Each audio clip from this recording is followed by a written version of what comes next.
What's up, everybody, and welcome to another episode of the Yours Truly podcast. Today, I'm delighted to have Cassidy VanderKamp with me here today in the Yours Truly virtual studio.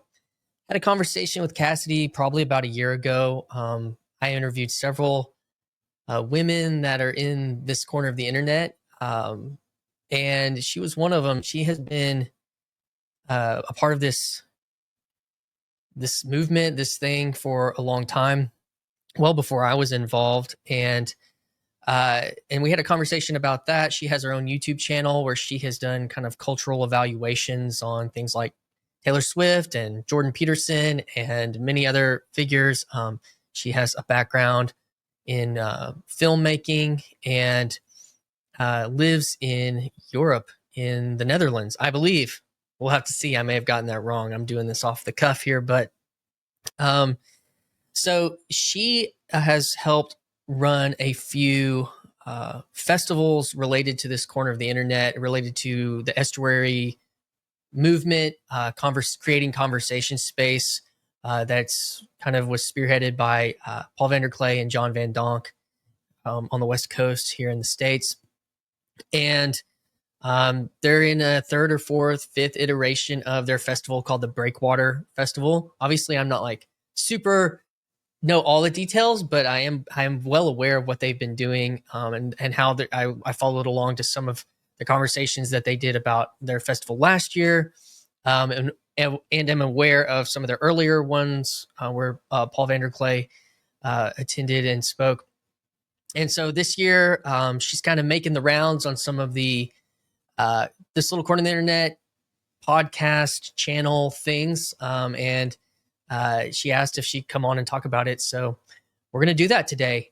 Before we go on, don't forget to like for the algo, subscribe for the vanity metrics. And if you want to help support this channel financially, you can become a YouTube channel member. The link to that will be in the description. So today I'm glad to help be a part of supporting something that has, ultimately encouraged and supported me, this corner of the internet, kind of downstream from the Jordan Peterson phenomenon and Paul VanderKlay's cultural analysis and synthesis and kind of pastoral spirit related to the estuary movement of in-person conversation in a disembodied world, in a disintegrated relational in places of deep meaning, has been meaningful in my life in helping reconstruct and rebuild meaningful connection, even starting in this digital space as it spills out into events like this, the Breakwater Festival in Europe. So today I'll be talking to Cassidy, learning about their event. I've watched a little bit from some of her other conversations on other channels. So you can check those out. But if this is the first time you're hearing about it, hang on and listen and hear what she's doing over there, and see if it's something you might know, somebody who might be interested in attending. You could share this with if you've got friends over there, or if you're a listener from Europe and you haven't kind of been in contact with some of this little corner of the internet, or you're just randomly finding this, check out what they're doing at the Breakwater Festival. So this is going to be good. And without any further delay, let's get into it today. Hi, this is Christian Baxter, and you're listening to Yours Truly, a place we go to think out loud.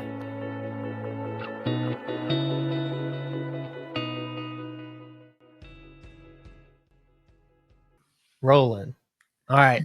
So, Cassidy, you reached out. I know you've already been on Grail Country and on Lucas's boss's channel. I don't know if you've been on anybody else's. I'm doing the TLC circuit right now. Well, I think that's cool. When I was thinking a year ago or something, it's almost getting closer to a year and a half, 2 years ago, the way these things naturally progress, like when things grow. And you're hoping that things don't maybe scale, but that they grow at the speed at which is human, and the speed that's which natural, taking into account this kind of digital thing we've got where a lot of it was birthed. But, you know, in the intro, I kind of outlined a little bit of where you're coming from, what you're doing, just off the top of my head, the best I could articulate. But I thought, you know, I think I was listening to some of the other conversations, but really for you, like, why is doing these conferences or downstream from kind of the estuary movement related to Paul VanderKlay and John Van Donk and this corner of the internet, why is it so important to you? Well, yeah, I mean, there's personal reasons and then there's sort of like practical reasons. I mean, the personal reasons are... Let's start with the personal. Yeah, I mean, the personal Everyone knows the practical. Yeah, well, we know it, but sometimes like we'll say it. Crowdfunding in a different way. Link in the description. But I mean, like personally, the introduction to estuary, and even before we had a name for it, whatever the spirit is that came from Paul VanderKlay's Randos, and the conversations that we've been able to have with each other has just been like life-changing for me. I mean, at the beginning, it was just all of a sudden I'm having all these questions, trying to figure out how to have these conversations, particularly in churches, and trying to figure out how to bridge that sort of secular world and the non-secular world. And yeah, this sort of Paul comes around and kind of does that and brings us together to do that. And it's really exciting. And then, you know, how many years down the line, it's like I've met my husband through Bridges of Meaning. It's made me move countries.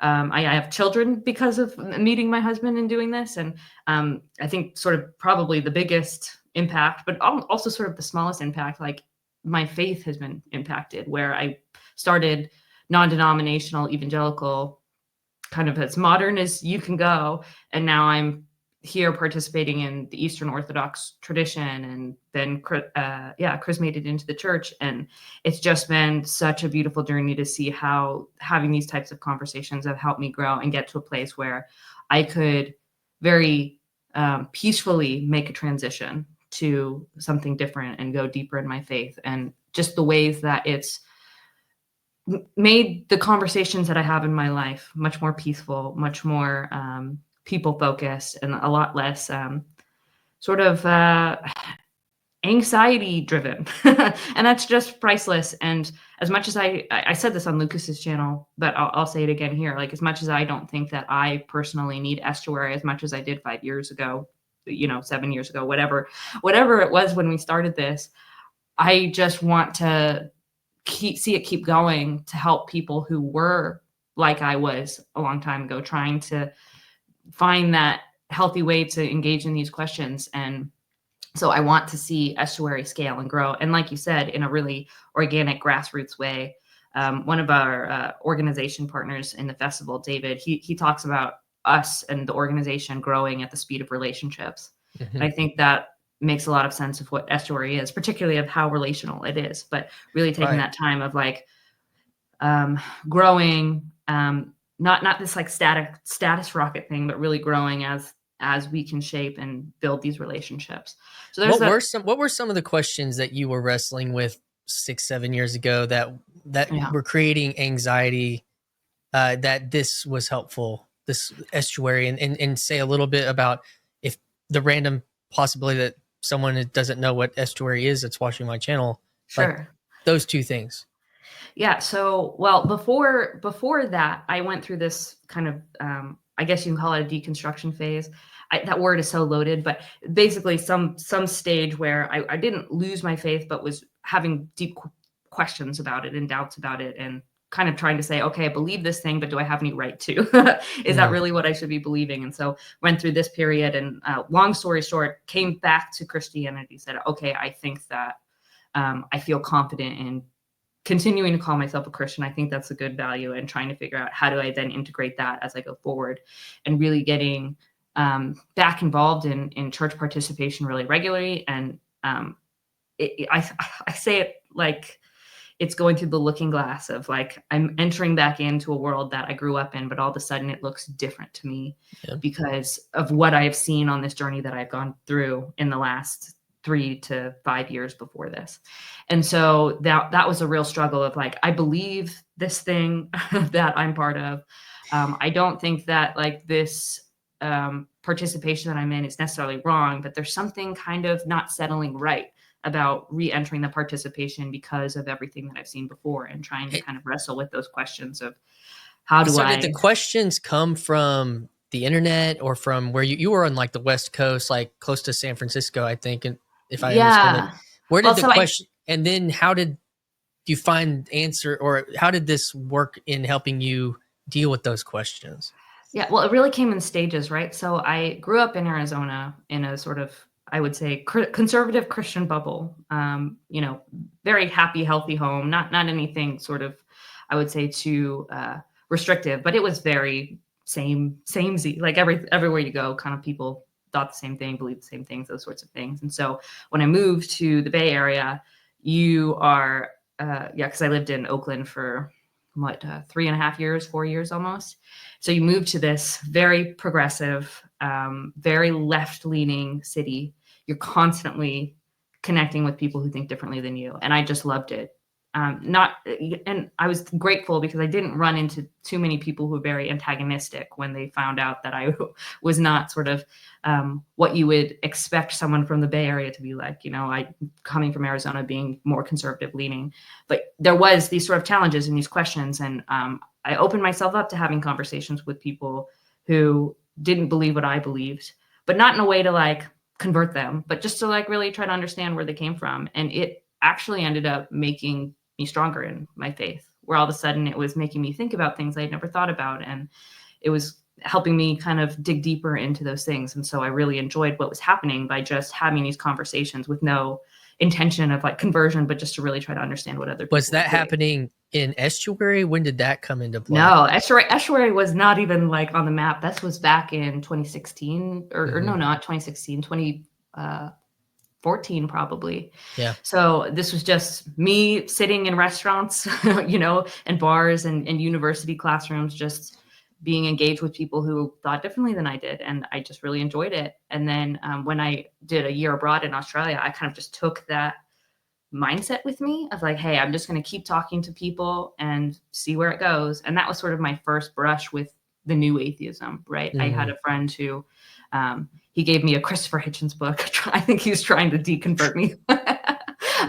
Hitch slap. Yeah, I got hitch slapped. Yeah, exactly. But I mean, it was just interesting because I remember getting the book and there was this sort of fear that washed over me. What was sort of like, there could be something in this book that makes me believe that I'm wrong about everything that I said I believed. And you can't undo that. If you find something like that, you can't undo that. But there was this, right, 3 seconds later, it's like, well, if I'm that scared to read it, I probably should. And so I think I read it within like 2 weeks and stuff. And it didn't change my mind about Christianity, but it certainly posed certain questions of like, I was just surprised how much I liked Christopher Hitchens, if that makes any sense, where you kind of, the expectation is I'm supposed to hate the guy, right? Because he's against everything that I hold most sacred. But I actually just thought he was very witty. And even some of the sort of scathing things he said about my people, I was just like, oh, that's a good one, or even some of the criticisms that he had that I agreed with.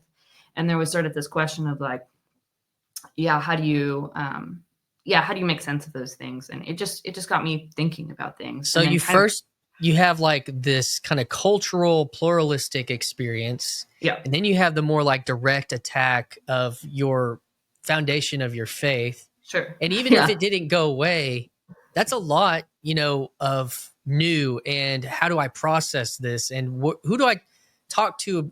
How do I even have the conversation I'm looking for? And so did you find that through kind of Paul's synthesis of some of Peterson's stuff and other people in the corner stuff? Like, was that helping you initially? Was that kind of the initial thing that was helping you with was his stuff? Well, it was a slow burn, right? Because the thing that was happening in conjunction with sort of religious deconstruction was a political deconstruction. Because I was abroad when Donald Trump won the 2016 presidency. That's when I was in Australia. And I remember just sitting there in my little house that I was renting, watching all of the states go, and you see Florida flip and you realize, oh, Trump's going to be president. And I am not a very political person, I would say. I have gained a certain respect and interest in politics from this journey, but I would not say I'm hyper political. But I just remember thinking, whoa, okay, we've been told again and again and again, there's no way Trump could be president. There's no way Trump could be president. And I just believed it hook, line, and sinker. Like, I just didn't even question it. I was like, yeah, of course. But he's president. There he is. And so it just opened the door of like, okay, well, what else am I just believing without thinking it through? That's also not true. And so it kind of went into this, sort of like YouTube spiral of like trying to figure out how do I make sense of this? So I went through a phase of like the apologetics phase where I was looking at a lot of these sort of debates and things, trying to just take it in, understand what was going on there. There were certainly certain culture war channels like the Daily Wire and things that I was watching, and mostly to get a little bit of a different perspective, because I was in such a, I grew up in conservative circles, but now I'm surrounded by very left-leaning politics, left-leaning beliefs, very progressive sort of ideas. And so having some of that counter to kind of really say, okay, what's going on? I didn't necessarily love all of the ways they went about those conversations. Sure. But there was something about them that said, okay, well, I can tolerate some of these very aggressive left-leaning people who have passionate ideas. I should be able to do the same for the right-leaning. But eventually it got to the point where it was sort of like the outrage culture part of it was something I wasn't really happy about. And I wasn't happy about what it was doing to me, because it made me more prone to get into the outrage when I didn't really want to be that. I didn't think that was something that was good to feed. And so as Paul came in, it kind of was this breath of fresh air, because it was like, oh, hey, there's this guy and he's talking about things, but it's and he's connecting this church world and these, pop culture things and philosophy, and he's just thinking through out loud. And I just found that really interesting. And then when I found the Randos conversations, that's what really hooked me, because I'm just really interested in people.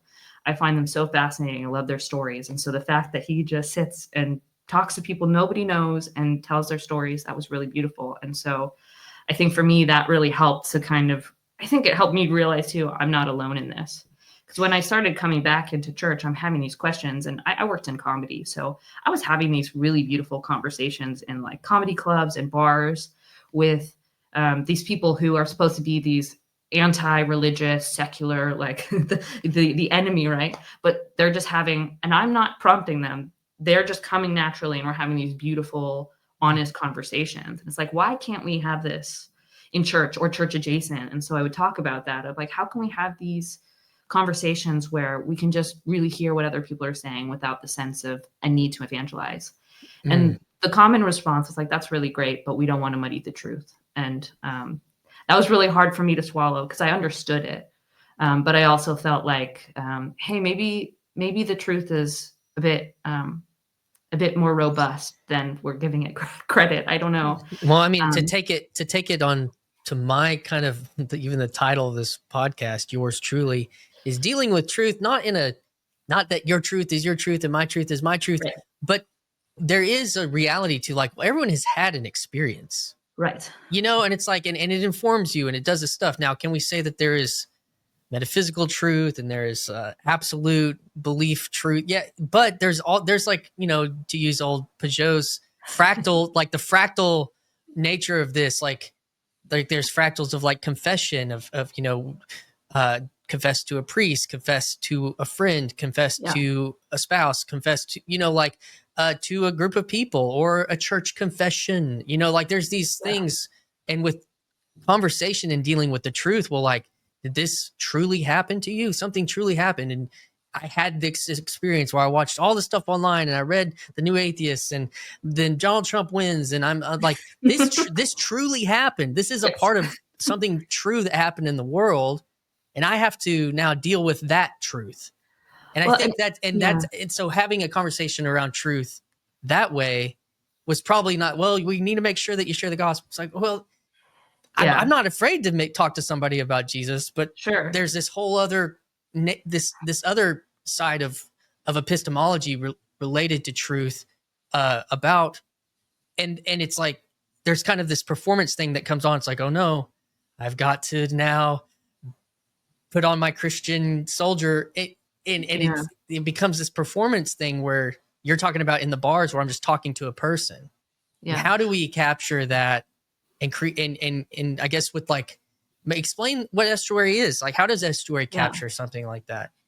So how I describe estuary is sort of this kind of movement where we're trying to create neutral spaces where people from all walks of life can come together and have honest conversations about meaning questions, like big and small. And so it's really about trying to figure out how do we make a space where we can come together and deal with these personal truths that we have, not to placate them and say, just like you said, your truth is your truth, my truth is my truth. It's like kind of challenging ourselves to say, hey, we have these differing things. Why is that? And how do we think out loud and think through these things? And my friend Valerie, she says, I think the spirit of it is very much sort of intellectual hospitality, like this practice in trying to be hospitable to sort of someone who thinks differently than you. And I just think that's really beautiful. Yeah, it is. What happened when I first decided to play on the internet, because the thing that was going on for me was this was basically a conversation inside of my head. Yeah. For me, it was almost 7 years inside my head, just with, I'm in a little town and I'm not talking to anybody. I'm kind of had dealt with something I was very ashamed of, and I was trying to process that. Yeah. And so, and then it spilled into the digital space. I did a speed rando with Paul, and I kind of just, there was something else that happened. I saw one of his first it was one of the first times he kind of played with a little bit with doing his own estuary stuff on the internet, where he was like, there'd be 10 people after his live stream on Friday, and they were just talking. It wasn't official digital estuary, but you were on it actually. And because I have a picture of it pinned on my tweet right now of that first conversation. I was like looking at it today. I was like, oh, there's Cassidy. And I was like, what is this? There's people, and they all kind of are talking about it. It is a type of intellectual hospitality that's not in the university systems. That's a result of all this digital pluralism, all this stuff like assaulting our minds and our souls. And so I felt like, okay, I'm actually kind of starting to touch have a conversation with something that had existed in my mind for 7 years. And now, okay, I'm having the conversation, but with, I guess, Van Donk and Paul, and what you're doing specifically is it can't just stay on the internet. Like the things happened on the internet or through media. And then you watch these more personal, like the randos with Paul, people without platforms, people just talking about this same kind of stuff happening. And you're like, oh, and then it started to take place, I guess, on like the Discords, like Bridges of Meaning Discord, and you met your husband on there, and like not planned, by the way. It was not trolling Discord to find a husband, but it is planned in a sense. Like I'm looking, I'm open to that, not like maybe intentional, but then so that happens, and now we realize there have been 4 or 5 estuary-ish conferences in the States. How many estuary, which all is that is to say that it needed to spill into embodied realities. Yeah. And then the estuary movement at the same time was like small groups of these conversations happening locally. Yeah. So you weren't just watching Paul synthesize culture. You were beginning to do that, hopefully, in real life. And then, so the conferences, what part did that play? And you've now done, how many have you done? This will be our 4th.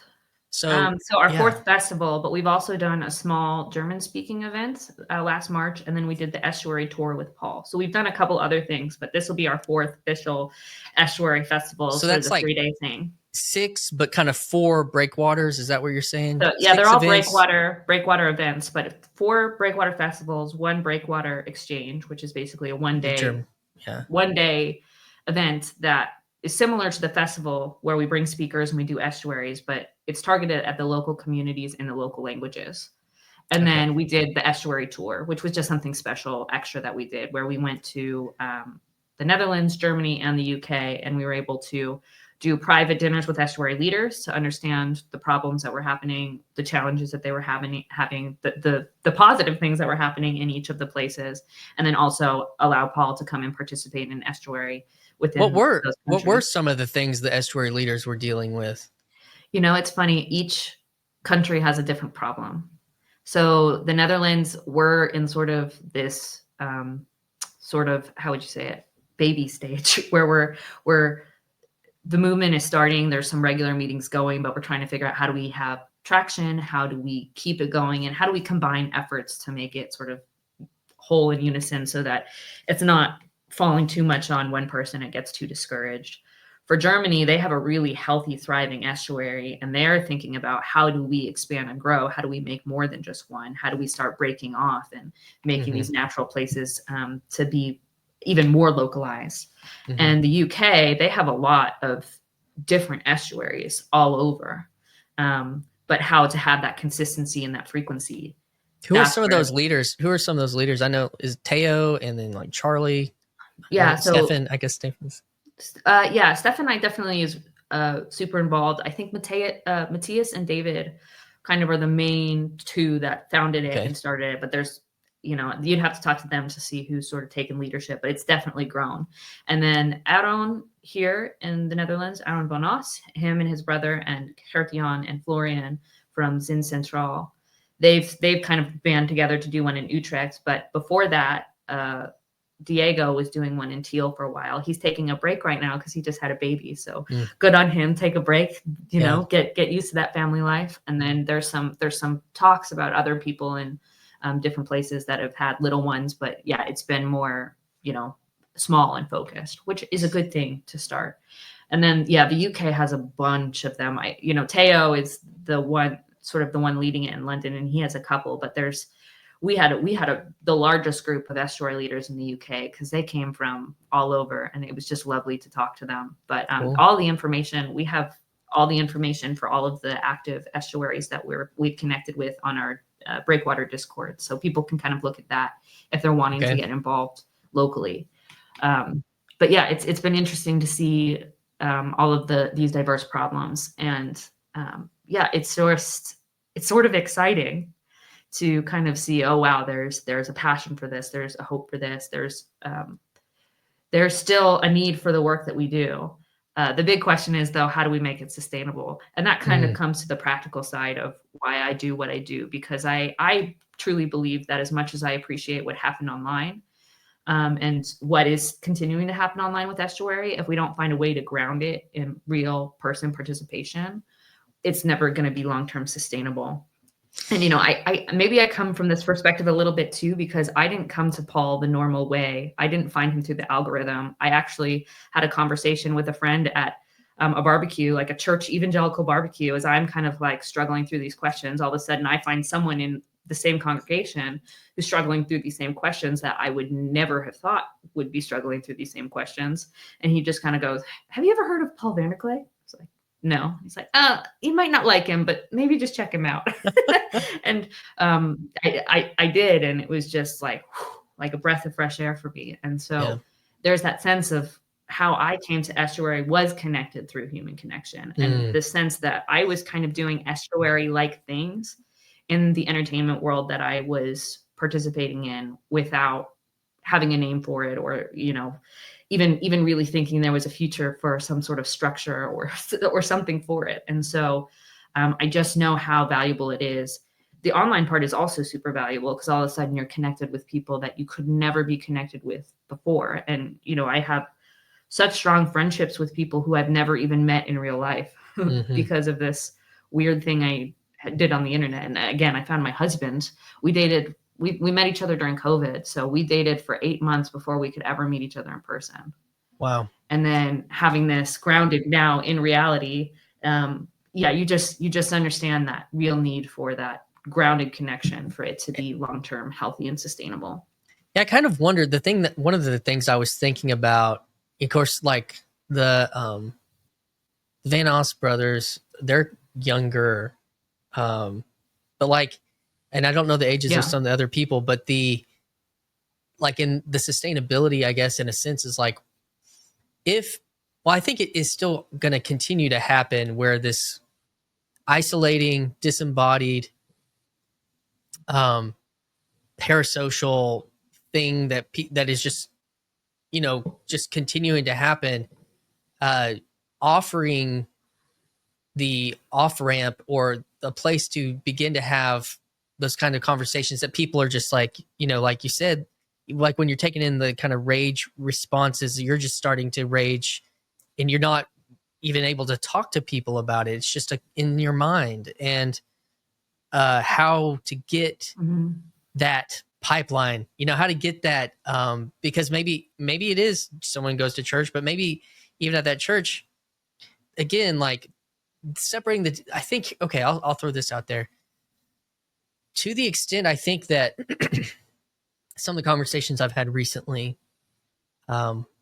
is what is, the question of what church is church just community? Obviously, I know you don't think that, but Right. No.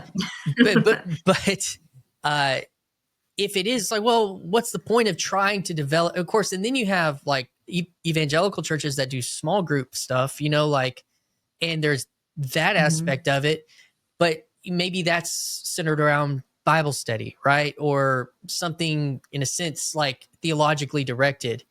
There's just this other part of our life in dealing with the the insane amount of information, or like you're in some algorithmic black hole, rabbit trail, whatever you call it, like, and where's a place I can bring this, that it is expected, like the expectation, the hospitality is that this is the expectation, that this is you can bring this as a possibility for conversation.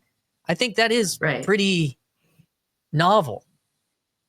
Yeah. Well, and it's interesting because, I was part of small groups when I'm kind of going through this stuff, and I'm pretty much an open book. So I'll put the questions out there and whatever, but there's this recognition that sometimes it's not very productive to kind of put that out there. Yeah. In those spaces. It's just not the appropriate place for those things. Yeah. That's not really the point. Yeah. Yeah. And there's also a sense of like, I think some people feel uncertain about that, because in some ways the Bible study is supposed to help you focus on the goal that is set within the walls of that church, right? And if all of a sudden you're putting out a question that kind of questions the foundation and those things, you're much more likely to immediately get corrected versus kind of be asked, well, what do you mean by that? And have that place to explore it. And I think sometimes you need that place to kind of explore it, to help yourself think. Yeah. And that was true for me, because I at the end of the day, when I'm having these conversations, even when I was a little bit more, let's say, aggressive in having those conversations, or kind of anxiety driven in those things, my hope was always to,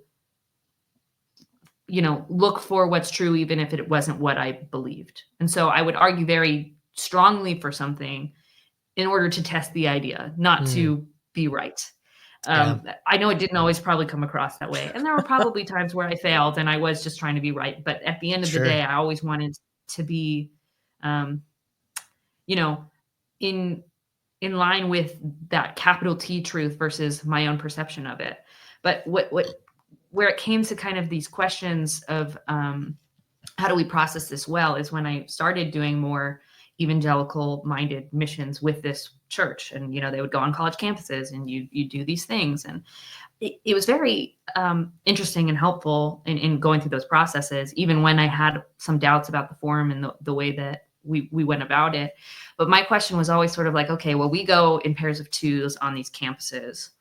What happens if we run into two Mormon missionaries and we sit down together and we've got our capital T truth and they've got their capital T truth, and we are trying to share that with each other? How do we understand which person has the right capital T truth? Like, how do we get to that conversation? That was the conversation I was very interested in. And that was some of the things that I was doing before, like in that period from after the Trump election to when I kind of started moving back into churches. Like, I would chase Mormon missionaries down the street and be like, hey, tell me what you believe. And they're like, it's probably the first time that's ever happened to them. People are hiding in the windows and I'm chasing them down. No, I had some guys show up. I had some young men show up last winter and it was freezing outside. And I was like, yeah, I'll talk to y'all for like a few minutes. It's so cold out here. And I was like, y'all just come in. Because at the end of the day, I was, like, these guys were 20. I was like almost 40. I'm looking at these guys like, who knows if they really want to be doing this or all these things. I was like, I can at least offer them like, come sit down and my fireplace is on, and it's like, we can just hang out. Like, and I'm not afraid to, like, I'm more interested in them. Like, what's making you, like, how do you feel about what you're doing? And, I don't have to. Yeah. And it takes some conviction to go out and do something so uncomfortable and share what you Yeah. believe. Yeah. So, I mean, why not give them the space to listen to it? Yeah. You know, and I don't know. I just learned a lot from that. And That's cool. So so that's that. so that's where I was, sort of that sense of like, I do think that there is something ultimately true, but I have these personal truth beliefs. You have these personal truth beliefs. How do we have conversations about those without placating each other that helps us get closer to that sort of capital T truth? If that Yeah, and makes any sense. sometimes like the levels of which like not everything has to go to the metaphysics or the psyche. You know, Yeah. some things can that are on these, you know, carnal or political, like, and just being in a space where it's like, I don't even know where to have this conversation, and I've got these Yeah. things on my mind, and so trying to create a structure and a network of that opportunity, you know, is I guess the estuary movement. And so how has like, let's talk about the Breakwater Festival. You've been doing this. This is going to be the fifth one, or is that right? You said this is the The fourth. this will be the Fourth. fourth So one, and yeah, yeah, we just did.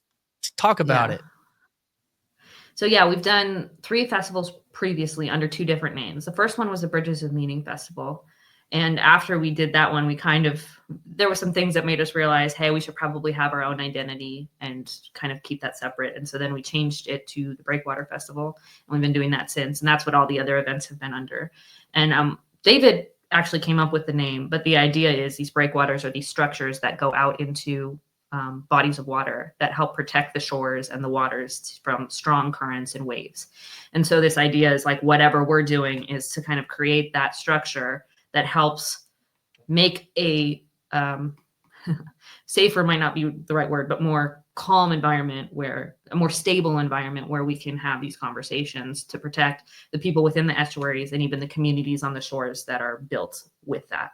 So our main focus is to provide support to in-person estuaries, but we're planning to do that in a hybrid model where we're leveraging the online participation and what's grown out of that to help grow the in-person and ground that in the online, in the the actual world.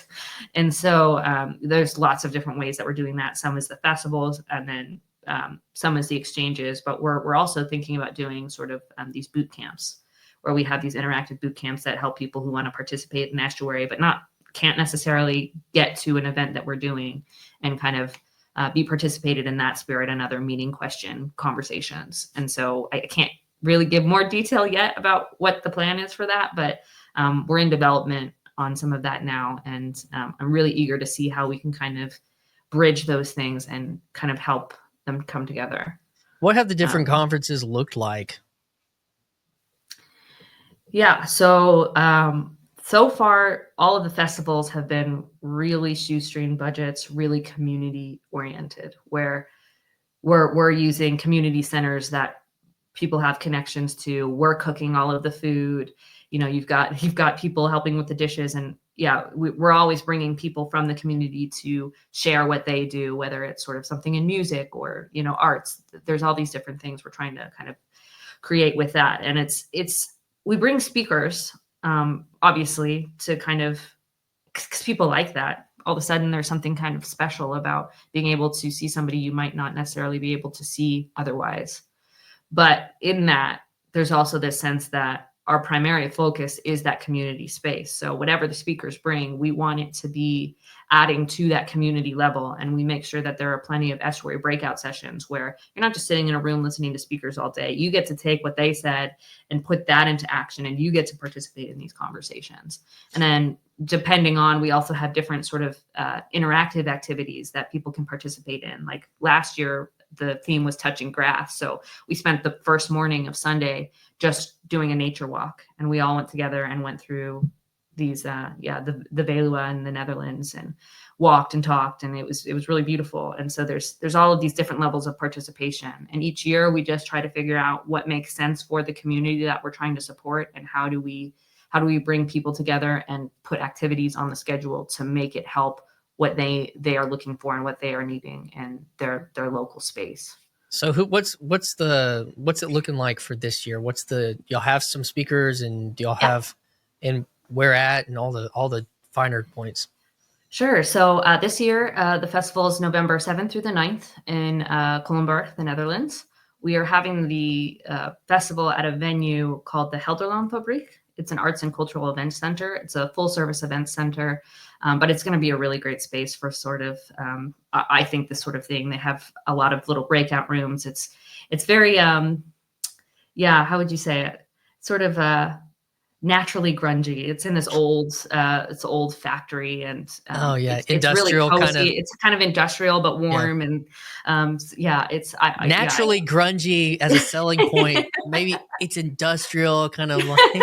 Thank you. Yeah, I need you on my marketing team. I was like, I'm selling naturally grungy right now. Yeah. Well, yeah. Well, it's just sort of like, yeah, they do a lot of like concerts and things there. They have a lot of things that they do. So it's sort of, yeah, it feels like this sort of underground thing. It's clean. It's not to say it's not clean. It's clean. It's beautiful. But it's definitely sort of more of that, yeah, industrial aesthetic. Yeah. Gotcha. And we're bringing Joseph Foley from the YouTube channel Unsolicited Advice, Nathan Jacobs from the Nathan Jacobs podcast, also a pretty regular face on Paul's channel. And then Jelle Houtman, he is a philosopher and a theologian here in the Netherlands, and he has a project called Europe at Midnight, and he's kind of exploring similar questions that we are about church and participation and all of those things in Europe. What, Europe at Midnight? So yes, it's europeatmidnight.com. I think I can put the link, and the link should be in the bio on the crowdfunding campaign. Okay. If not, I'll update it. But yeah, he's Anglican, I believe, and so I just think they're going to be a really interesting group of people to engage with each other and talk with each other. And the theme this year is sort of cross-pollination. We're still working on the wording for the undertitle, but basically it's sort of this exploration of diversity and how do we navigate that well. And yeah, an increasingly more diverse world, in a pluralistic world, in a globalistic world. And so, yeah, I'm really interested to see how it all shapes out. We're still very much in the early plannings of the talks and all of those things, but we had a speaker theme conversation. Oh, it was just a couple weeks ago, and it was really exciting to hear what they wanted to put on the table and how they engaged. And they all seem really eager to see it all play out in the real person space, particularly Joseph Foley, which he doesn't actually come from the estuary space. He's sort of more of in the agnostic, potentially atheistic kind of cultural commentary space. But he just seemed really eager to see how it worked to see this participate in real life. So I don't know. I'm just really eager to see how it all comes out. The previous years, we never made more than 100 tickets available, and we only sold about half of them. So we would have 50 participants or so. And we were actually really happy with that because it helped us really hone what we do as a festival. It really got us a sense of what spirit do we want to take on when we're doing these events. And yeah, how do we service the people we're actually trying to help? That really helped us kind of figure that out. But as we're growing, we're kind of figuring out that sustainability question for ourselves of how do we make this work? How do we make ticket prices affordable, but also cover the cost? Because many of you probably know these kind of events. Maybe you don't know, but these kind of events are very expensive to put on. And we're very grateful that so far we've about broken even. But unfortunately, that is not that's not an answer to a sustainable business model, particularly because nobody's getting paid to do any of these things. So technically we're running way in the red because there's so much effort by our volunteers and our organization team that they're putting in this, and no one's taking a pay cut or a paycheck or like a cut of what's coming in. So, and we're happy to do it because the three speakers. So I know Nathan. So he's I guess a philosopher. He's Orthodox. And and a filmmaker. And a filmmaker. Okay, so he's got artist. And I've seen some of his stuff. And then who was the first guy again that you said that's, I guess, more kind of in the agnostic world? Yeah, Joseph Foley. He has a YouTube channel called Unsolicited Advice, and he does a lot of commentary videos on, Jordan Peterson and other philosophers and things. Okay, and so he's appeared a couple times with Alex O'Connor. They're friends. Okay, so he's kind of in that space, and he's such a lovely guy, and very smart. And yeah, I'm really interested to see how he interacts in the estuary space. I'm always interested to see how people outside of it come in and experience it, because Yeah. it is something hard to, I think, explain. It's more something that has to be Well, experienced. and are y'all, is the Europe estuary, do y'all do the protocol? Is that a part of estuary there, the conversation protocol? Like, how does, we could talk about that for a second. Sure. So at our events, we leverage at least one conversation with an estuary protocol at every event, because we just Okay. think it's very helpful. We don't own it. It's John Mendonk's thing, and we try to respect his thing as best as we can and do that. But it's been really helpful in grounding what we do and having these conversations. But we've also introduced other kinds of conversation models before, like Thomas Streininger in our second festival. He brought a fishball conversation method, and he ran that for us in one of our sessions, and it was really, I found it really fun and interesting. And so we allow that to kind of come to, if someone, one of our speakers has something they want to bring that way. We like to play with the idea of how do we have these conversations in different ways. Gotcha. The estuaries we work with, we don't control what they do.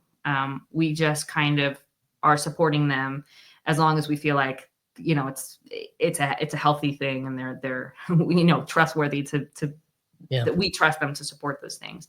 So as far as if they do the estuary protocol every time or not, I can't speak to that, because I'm not officially affiliated with them. I'm just kind of supporting them in what they're doing. But Gotcha. from what I've seen, a lot of them do the protocol, maybe not as specifically as John Mendonk might like, but I think they honor it well enough that it brings out really interesting conversations. Yeah, that's kind of, yeah, I was kind of wondering if there's how connected, you know, how it's not obviously like the top down thing as much, you know, it's this kind of bottom up distributed different flavors in a type of thing, but there's kind of this ethos, and wondering if it's, you know, is it a thing enough to continue this pattern and this this movement to be helpful in more and more people's lives. Sure. So that's yeah, go ahead. That's a big question too, right? Because I think often people see TLC or this little corner and estuary as sort of married to each other. And I actually don't think that's true. I think if you really look at the estuary protocol, it's pretty flexible. It can be applied to a lot of different things. It doesn't have to be applied to some of these weird esoteric or theoretical things that we end up talking about on the internet all the time. And there might be some actually value in bringing fresh blood outside of sort of our insular conversation to open up the doors and, you know, poke our own axioms and think different, show us where we're not seeing the forest through the trees, if you will. So I think there is something really helpful about estuary and the spirit that is created that can be useful for people adjacent to or outside of what we're doing here in the estuary movement. So my hope is that some of what we do can expand out and can be useful in areas that aren't just looking to attract people who are interested in Paul VanderKlay or Jonathan Peugeot or Vervaeke or any other sort of interesting character you see on the internet, but the person who lives next door that's struggling with the idea of what it means to be a mother, or you know, the guy who's trying to figure out how he has a meaningful job, or, you know, all of these things that are meaning questions that have nothing to do with the 4 piece of participation and the specifics of that conversation. You know what I mean? Yeah, that makes sense. And yeah, that's this still, maybe that's the through line is places, well, where meaning becomes something that needs a place to be rediscovered or you know, and that's, and obviously, like, if you're coming from a religious standpoint and you say, well, this is ultimate, but sometimes, like, even just getting that, creating a place for where, you know, because at this point in history with religion, there's all sorts of stories that could be told. You could hear Christopher Hitchens versions of these stories and whatever else. And so it's like, how do I, and maybe that's, like you said, that's not really stepping through the doors of the church is not maybe the first place where those conversations might happen for you. It might be. But yeah, so let's get all the stuff out there on the table again. Dates, times, the wins, the wheres for this Breakwater Festival. Sure. So November 7th through the 9th, 2025, the next Breakwater Festival in Culemborg, the Netherlands, at the Helderlandfabriek. We have a crowdfunding campaign that we launch right now to help us secure early funds for the festival. And our main incentive is selling pre-sale tickets. And basically what we're doing is selling those pre-sale full festival tickets at cost. So we're not making any profit on it. It really just covers the cost of what it will take to run the festival. And we're doing this so that we can offer the lowest price possible, particularly to people who have been participating in estuary. That's why we're starting some of our promotion very locally and sort of in these TLC channels to give you guys the first chance to grab tickets at this price. And it also helps us because it gets that early momentum and gives us a little breathing room to figure out, okay, how do we make this festival successful, but also the other events that we want to do here in the future so that we can keep going. That's the crowdfunding. Yeah. And that'll be linked down below. Yeah. And so you have a crowdfunding that is buy tickets at cost. And then we have some other experience as well for people who want to support a little bit more. Like we have an after party experience, a speaker dinner experience. We also have sort of a retreat style accommodation experience where we'll be organizing stays on a property, and so that people can kind of spend the whole weekend with other people in the festival and having conversations and those things. And great for people who are coming out of town because it's very close to the venue, just a 10-minute drive, 15-minute bike. You could even walk. It would take a little longer, about 40 minutes, but that's available too. And that's just for people who want to help us above and beyond and get a little extra experience for the festival. And then outside of that, we just have some donation tiers because we know that there's probably a lot of people who want to see estuary succeed and can't make it to the festival, but would like to donate without anything in return. And so we're making that available to those who want to take it up. We just know that we wouldn't be here still doing what we did if we hadn't had people who have donated to help fund events or who have seen what we're doing and participated and made it available for others to participate as well. And so, yeah, we just figured it made sense to return to the community and see what support we had and help us fuel that next step as we try to make it bigger and better so that we can support more and more estuaries throughout Europe, but hopefully globally as well. So if you're out there listening and this corner of the internet and estuary and something like Paul VanderKlay and the likes have had an impact on you, this is a good opportunity to support a work that is kind of downstream from all of this.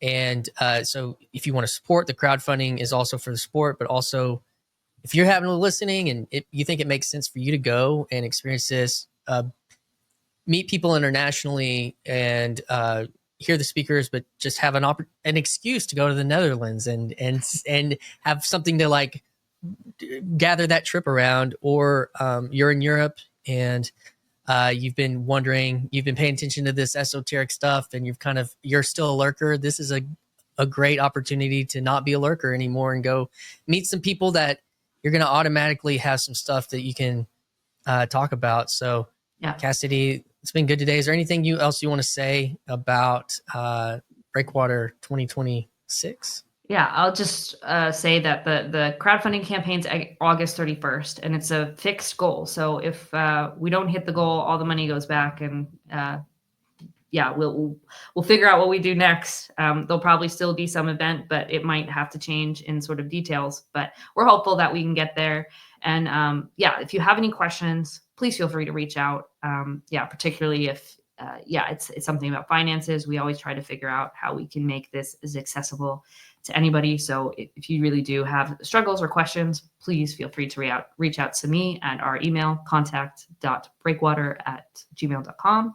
And if you want to engage more with people who are going to go to the festival, we also have a Discord for Breakwater, and we often do sort of conversations with people who are planning to go to the festival online so that you can kind of meet each other before you get there. And it's kind of bridges the gap of the online and in-person world. And yeah, it's just amazing to see how these online relationships, or even people who know nothing about it and come and experience these things, how these relationships grow. And it's just lovely to see people get excited about these big questions of meaning and take steps into their lives. So I appreciate you for letting me plug it all. And I'm just grateful for everybody who's listening and anybody who supports us in any ways, including like sharing the campaign. That's also really helpful. If you could share it with someone you think might find this interesting or want to come, that's also super helpful. But I think that's it. Good. Well, it's been great to kind of reconnect, rehash some of these stories, and promote Breakwater 2026. So awesome. Well, we'll see you around the corner somewhere here. Yeah. I'm always around somewhere. All right. We'll shut this thing down. Okay.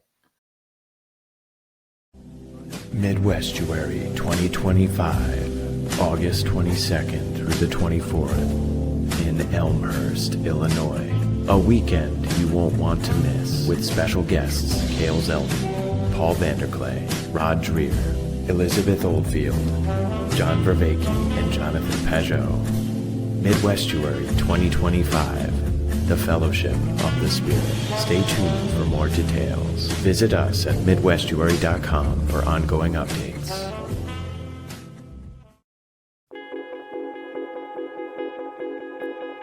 Hi, this is Christian Baxter, and you're listening to Yours Truly, a place we go to think out loud.